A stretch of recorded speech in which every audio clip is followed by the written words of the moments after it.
So the other day, I felt compelled to watch the hit Broadway musical Hamilton on Disney Plus. As someone who has a profound hatred for musicals, this was a bit out of character for me. However, to my surprise, I found myself genuinely enthralled in the life of history's forgotten founding father, Alexander Hamilton. Behind all the glitz and glamour that goes into a Broadway show, Hamilton has themes that are integral to character building. Themes of loss, victory, triumph, and determination are key to Hamilton's story as a rags-to-riches founder of America. So let us take a lesson from the stars on Broadway, and let us examine ourselves through Hamilton's lens. Let us get one step closer to becoming the men and women Hamilton envisioned for our great nation. This first lesson stems from a quote Alexander Hamilton said when speaking to Aaron Burr. He said to Burr, "If you stand for nothing, then what will you fall for?" Hamilton had always been a man who wore what he believed on his sleeves, proudly parading his ideals to the world. This perplexed Burr, as Burr was trained under the political school of thought and firmly believed in his motto, talk less, smile more, don't let anyone know what you're fighting for. Hamilton and Burr's ideals could not have been more different from each other. They were literally like night and day. So what lessons can we learn from this? In your life, have something to fight for.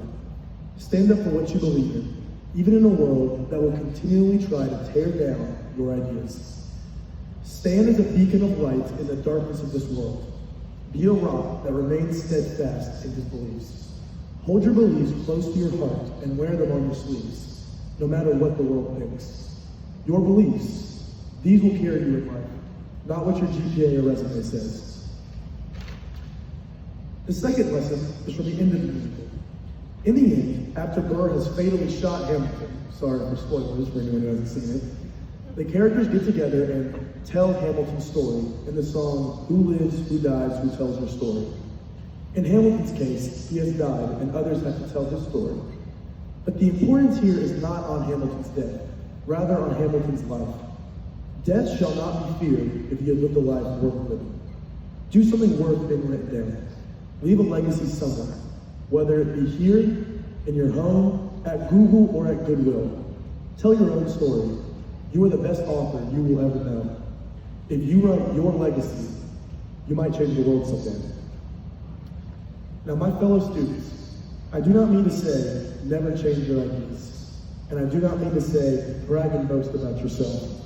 What I am saying is to play big.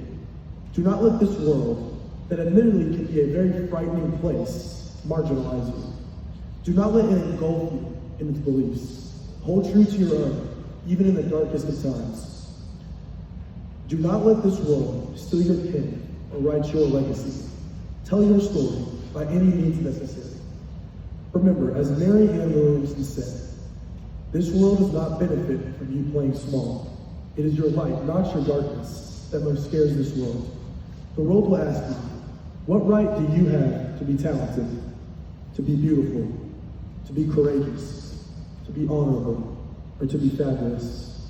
This is when you must plant your feet in the ground, lean on your beliefs, tell your story, and boldly respond, who am I not to be?